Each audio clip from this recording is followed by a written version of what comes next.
They laughed when she was auctioned for pennies, but the rancher raised his hand last. The sun hung low over the dusty frontier town of Redemption Creek, casting long shadows across the weathered wooden platform that served as both a stage for public announcements and a place of shame.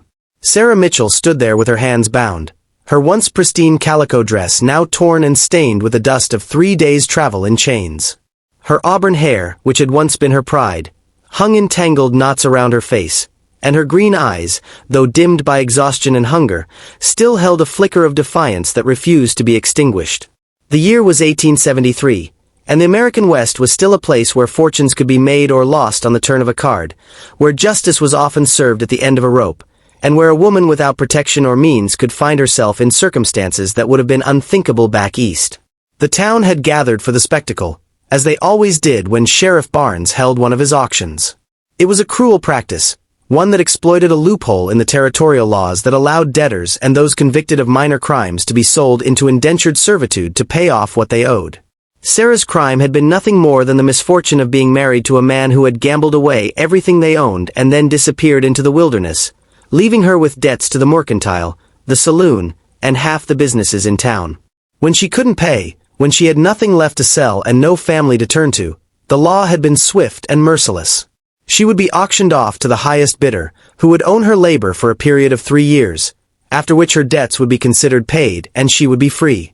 The crowd that had assembled was a mixture of genuine bidders and spectators who had come simply for the entertainment. There were weathered miners with gold dust still clinging to their beards, cowboys fresh off the trail drives looking for cheap labor for their outfits, merchants calculating whether the cost of feeding another mouth would be offset by free labor in their stores, and farmers whose wives had died or run off, leaving them desperate for someone to cook, clean, and help with the endless work of scratching a living from the unforgiving soil. But there were also those who had come just to laugh, to jeer, to see another human being brought low, perhaps because it made them feel better about their own precarious positions in this harsh and unforgiving land. Sheriff Barnes, a portly man with a badge that seemed to be the only thing holding his vest together, cleared his throat and began his pitch. His voice carried across the square with the practiced ease of a man who had done this too many times before. He described Sarah as if she were a piece of livestock, mentioning her age, her apparent health despite her current bedraggled state, and speculating on her abilities as a cook, cleaner, and general laborer. He made no mention of her education, of the fact that she had once been a schoolteacher back in Ohio, or that she could read and write better than half the men in the crowd. Those accomplishments meant nothing here, where survival depended on how many logs you could split, how many meals you could prepare from meager supplies, and how well you could endure hardship without breaking. The bidding started, as it always did, insultingly low. A toothless prospector offered 50 cents, drawing laughter from the crowd. Someone else countered with 75 cents, and then $1. The amounts rose slowly, painfully, each bid accompanied by crude jokes and suggestions about what services the buyer might expect beyond cooking and cleaning. Sarah stood through it all with her chin raised, refusing to give them the satisfaction of seeing her cry, though inside she felt something breaking, some last vestige of hope that she had been clinging to despite everything. She had known hunger, had known cold, had known the betrayal of the man she had trusted with her life. But this public humiliation was something else entirely, a stripping away not just of her freedom but of her very humanity. The crowd's attention began to wander as the bidding stalled at $8. It was a pittance, an amount that could barely buy a decent meal and a bottle of whiskey, and yet it seemed that even this was too much for most of the assembled men to pay for 3 years of another human being's labor. The reality was that taking on an indentured servant meant responsibility, meant providing food and shelter, and in these hard times, many men could barely provide for themselves. The laughter grew louder, more mocking, as it became clear that Sarah Mitchell was worth less in the eyes of this town than a good horse or even a decent milk cow. Someone shouted that they wouldn't take her if she was free, that she looked like more trouble than she was worth, and this comment was met with roars of approval and knee-slapping hilarity.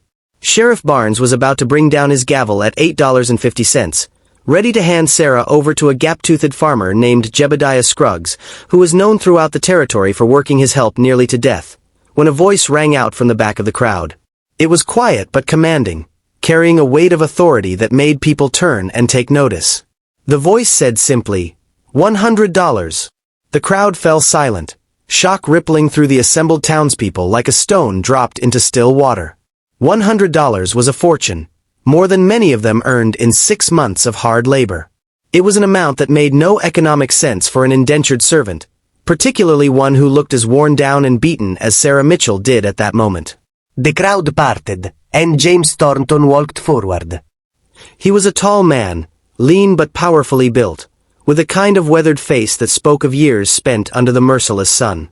His clothes were dusty from travel, but they were well made, and his boots, though worn, were of good quality leather.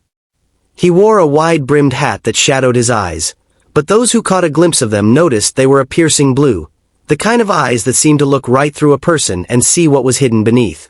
Thornton was not well known in Redemption Creek, though some of the older residents remembered him from years past when he had been a younger man, before he had left to make his fortune in the cattle business. Word was that he had done well, that he owned a substantial ranch 2 days' ride to the north, a spread that covered thousands of acres of good grazing land with access to year-round water, which made it worth more than all the buildings in Redemption Creek put together. Sheriff Barnes stammered, clearly taken aback by the bid, and asked Thornton if he was certain, if he really meant to offer such an outrageous sum. Thornton simply nodded and pulled out a leather wallet, counting out the money in gold coins that glinted in the afternoon sun, each one making a solid clink as he placed it on the sheriff's makeshift table. The crowd watched in stunned silence, trying to understand what would motivate a man to pay so much for someone who had just been laughed at and dismissed as worthless. Some speculated that Thornton had known Sarah before, that perhaps there was some history between them, but others who had been watching his face insisted that he had looked at her with the same detached assessment he might give a horse he was considering purchasing, showing no sign of personal recognition or sentiment. When the transaction was complete and the gavel finally fell, declaring James Thornton the winner of the auction, he walked over to where Sarah stood on the platform. Up close, she could see the lines around his eyes, the gray that was just beginning to show in his dark hair at the temples, and the scar that ran along his jawline, a reminder of some past violence. He reached up and, with surprising gentleness, unlocked the shackles that bound her wrists. His hands were calloused and rough, the hands of a working man despite his obvious wealth, and his touch was impersonal, neither cruel nor particularly kind. When he spoke, his voice was low enough that the crowd could not hear. He said simply, "I have a wagon around the side. We leave in 10 minutes. If you need to gather any belongings, now is the time." Sarah had nothing to gather, nothing in the world except the torn dress on her back and the shoes that were falling apart on her feet, so she simply nodded and followed him down from the platform, feeling the eyes of the entire town boring into her back. The journey to Thornton's ranch took 2 full days of hard travel. They rode in a sturdy wagon pulled by a team of 4 horses, and Thornton drove with the easy competence of someone who had made this trip countless times. He did not speak much during those first hours, and Sarah was grateful for the silence, too exhausted and overwhelmed to make conversation even if she had wanted to. He stopped at regular intervals to rest the horses, and at each stop he provided her with food from the supplies he had packed, simple fare of dried meat, hard bread, and cheese, but more than she had eaten in the past week combined. He also gave her a blanket when the desert night turned cold, and though he did not offer any words of comfort or explanation, these small acts of consideration were more than she had expected and more than she had received from anyone in longer than she could remember. On the second day, as they crossed into the territory that Thornton owned, Sarah began to see the true extent of his holdings. The land stretched out in every direction, rolling hills covered with grass that would provide good grazing for cattle, stands of cottonwood trees along the creek beds that provided shade and water, and in the distance, mountains that rose purple and majestic against the sky. They passed herds of cattle bearing Thornton's brand, a simple T inside a circle, and occasionally they would see one of his ranch hands, who would wave or nod respectfully as they passed. It was clear that Thornton was a man of substance and standing, which made his decision to pay such an enormous sum for her labor all the more puzzling and, if she was honest with herself, somewhat frightening. What could he possibly want that would justify such an expenditure? When they finally arrived at the ranch itself, Sarah was surprised by what she found.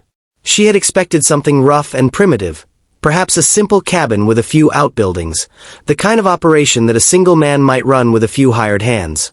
Instead, she found herself looking at a substantial ranch house built of solid timber and stone, 2 stories tall with a wide porch that wrapped around 3 sides. There were multiple outbuildings including a large barn, a bunkhouse for the ranch hands, a smokehouse, a spring house built over a cold stream, and various other structures that spoke of a well-established and prosperous operation.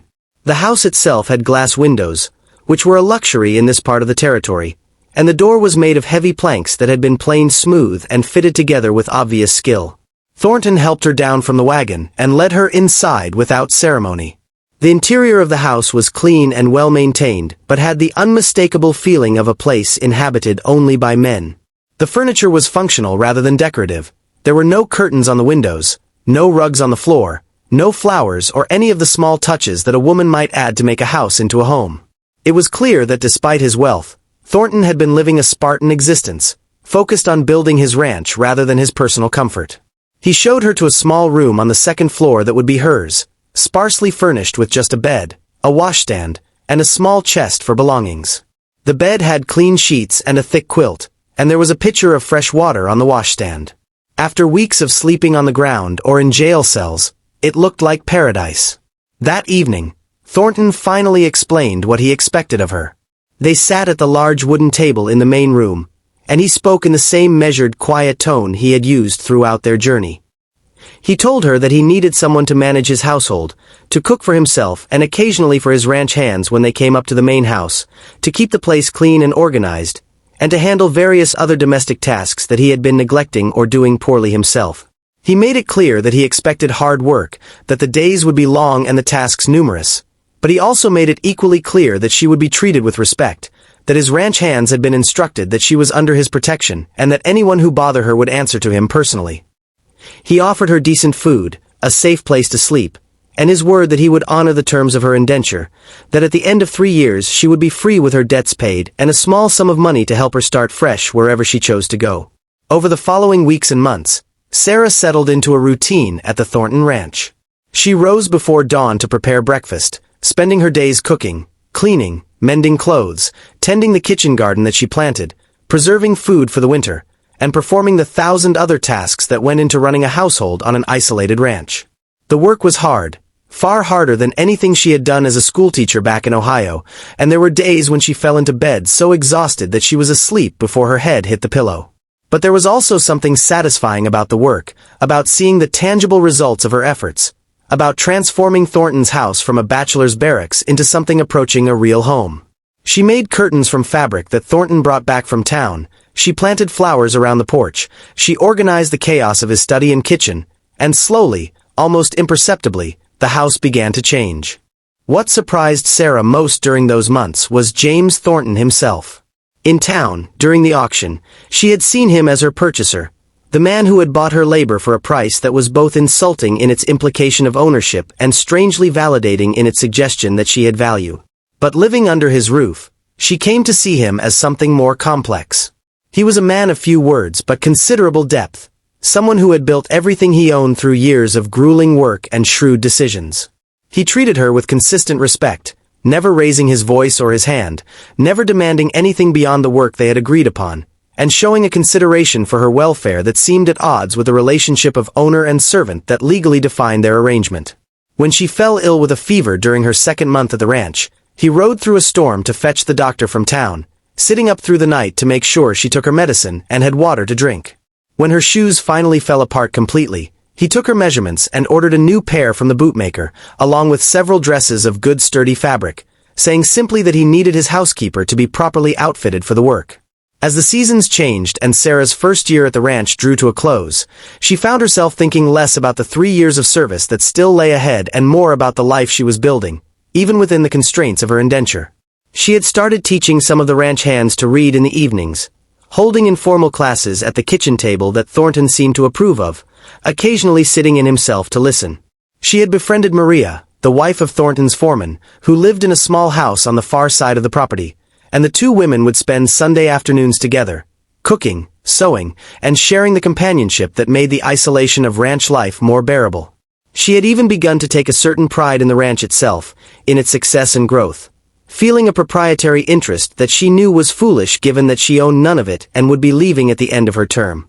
The truth that Sarah was slowly coming to recognize, though she tried to push it away, was that James Thornton had become more to her than simply the man who had purchased her indenture. She found herself noticing things about him, The way his face softened when he played with his foreman's children, the patience he showed with the young horses he was training, the fairness with which he treated his workers, paying them good wages and ensuring they had decent living conditions. She noticed how he would sometimes sit on the porch in the evening after the day's work was done, looking out at the land he had built, and she wondered what he was thinking, what dreams or regrets occupied his mind in those quiet moments. She had caught him watching her on several occasions, his blue eyes thoughtful and unreadable, and those moments made her heart beat faster in a way that she knew was dangerous, that violated the careful boundaries she had tried to maintain. It was in the spring of her second year at the ranch that everything changed. Thornton had ridden out early one morning to check on a herd in the far pastures, and when he had not returned by nightfall, Sarah found herself pacing the porch, worried in a way that went beyond concern for her employer. When he finally rode in well after midnight, exhausted and with a badly gashed leg from a fall, she helped him into the house and tended his wound with hands that trembled slightly, more from relief than from the unpleasantness of the task. As she wrapped the bandage around his leg, kneeling beside his chair in the lamplight, he reached out and touched her hair gently, and when she looked up, startled, she saw something in his eyes that took her breath away. He said, quietly, that he had been a fool, that he had tried to maintain professional distance, that he had told himself he had no right to feel what he felt for someone whose service he had purchased, but that he could no longer pretend that she was simply his housekeeper, that somewhere along the way she had become essential to him in ways that had nothing to do with clean floors or well-cooked meals. Sarah learned then the truth about the auction, about why James Thornton had paid such an outrageous sum for her indenture.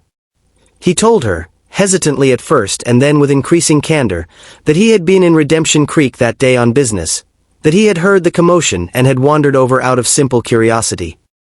He had seen her standing on that platform, had seen the defiance in her eyes despite her circumstances, had heard the crowd laughing and making their crude jokes, and something in him had rebelled against the injustice of it, against the spectacle of a human being reduced to such circumstances. He had not known her, had no history with her, but in that moment he had seen something in her that the laughing crowd had missed, a strength of spirit that adversity had not broken, a dignity that circumstances had not destroyed. He had bid that enormous sum not because he needed a housekeeper. He had money enough to hire whatever help he needed, but because he could not stand by and watch her sold for pennies to someone who would break that spirit, who would see her as nothing more than a piece of property to be used and discarded. He had told himself that he was simply helping someone in need, performing an act of charity disguised as a business transaction.